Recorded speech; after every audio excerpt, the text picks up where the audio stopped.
Okay, so here I am still in sunny southern, I guess it's mid-California. I don't think this is necessarily northern California. We're not too far from Sacramento. It's about 87 degrees here on Sunday. Let me see. My grandson's birthday was the 12th. Birthday party. Was that Friday? Or was that Thursday? No, that was Thursday.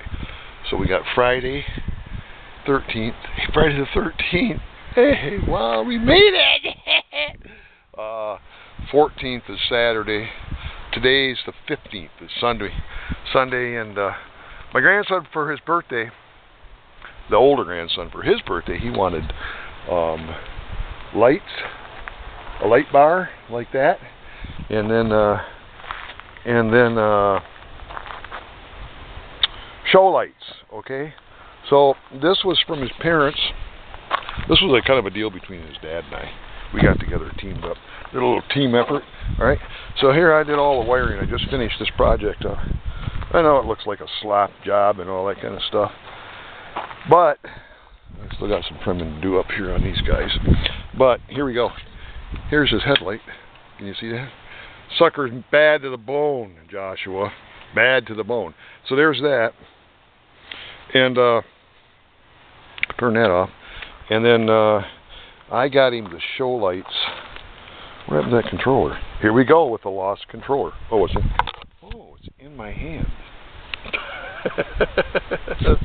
So here's how this works. I put these switches in here. These toggles, kind of like the space shuttle.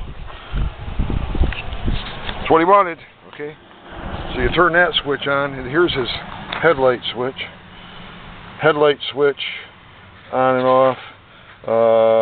Show lights off, on, okay, and then this little controller right here you use. Alright, so here we go with, we'll just turn them on once, see if they work. I just finished this wiring job. I don't know if you can see these on this camera or not. He's not going to be home until Thursday, so he'll see if he'll like this or not.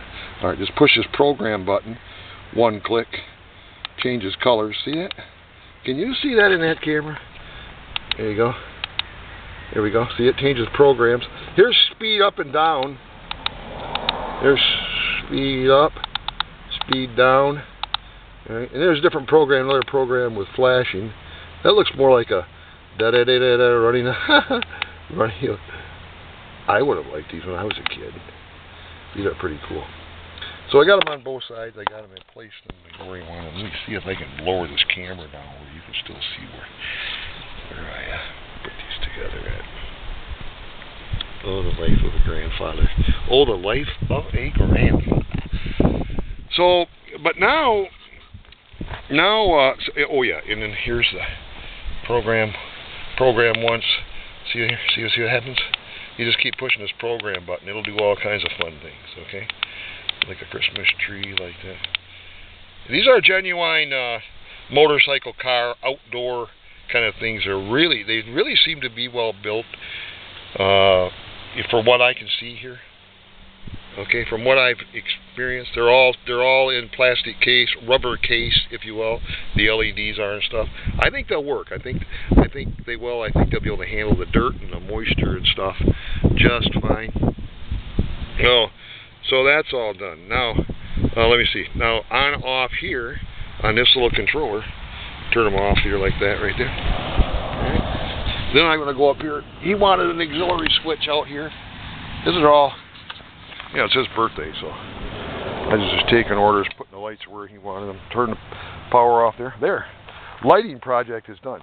But I was given a surprise when I got here, something I didn't know about. He wrote it up here, but we can't get it to start now again. And now you can tell that since I got the thing running for him, since his dad and I got the thing running for him, I should say, he's put a few miles on it. Can you see that 2-track right there? That trail was not there. This little single trail, maybe we're running around the bikes. Okay, you see that right there? That track. Right. It goes way out back, all the way around the front. And you can tell he's been putting some time on this guy, all right? And then his whole yard, normally, because this is California, okay? I know you people from Michigan and other places probably will never understand this, but this yellow grass that you see, this dry, this is typical this time of year for California. I've yet to see it. Let me think. Have I been out here when it was green? Because we toured on our motorcycle out here all the time, all over the place out here. And this is typical summertime touring grasses, if you will. Doesn't make too bad for camping. But I'm going to come back this winter, like in when's he due? You guys got another one coming in January or February. We'll be back out here again.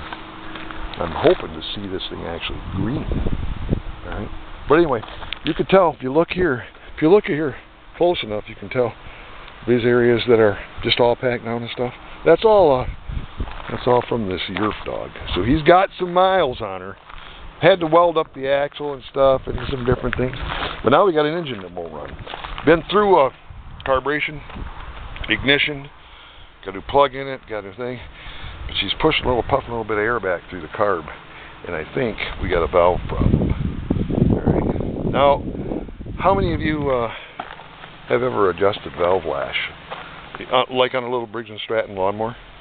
You know that to adjust the valve lash on those, you have to grind, take a hone stone, clean it up after you do grind, but you just take a little bit off, take a hone stone and clean a little bit off, put it back in, check it, take it back out, hone a little bit off, take it back to get your 3 valve. I set up to 3 and 5.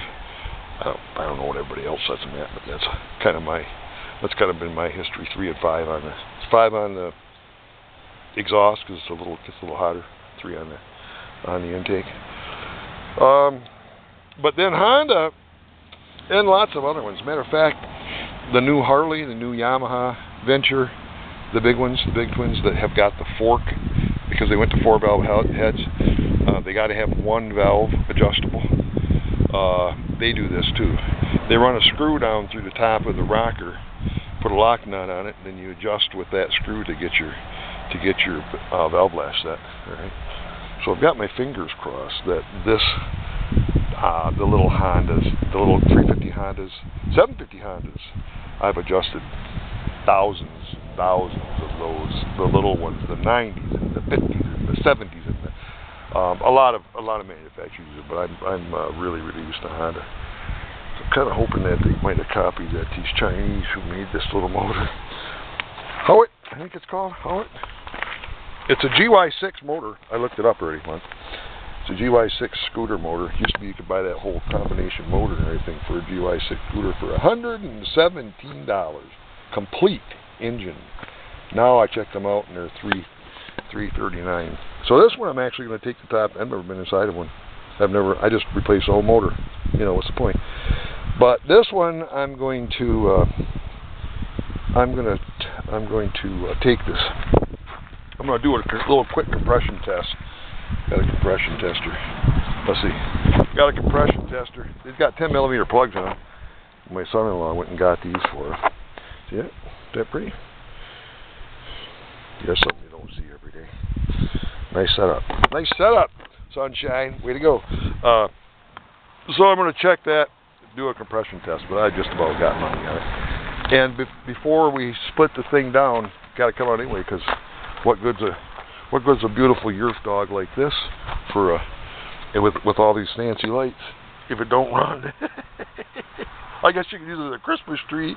Hey Joshua, Christmas tree. That's it. That's it. But I'm gonna pull that rocker cover off. I'm gonna end up pulling that rocker cover off and see if it stops. Hopefully. Thoughts and prayers for me. Prayers up for me that that's the case, so I can get this thing going for my grandson when he gets back. All right. Hey, get out and ride. Hope you other guys are having fun at the zoo. You know who I'm talking to. Little grandson of mine. Abu. Abu. Abu. You know what I'm saying. Get out and ride.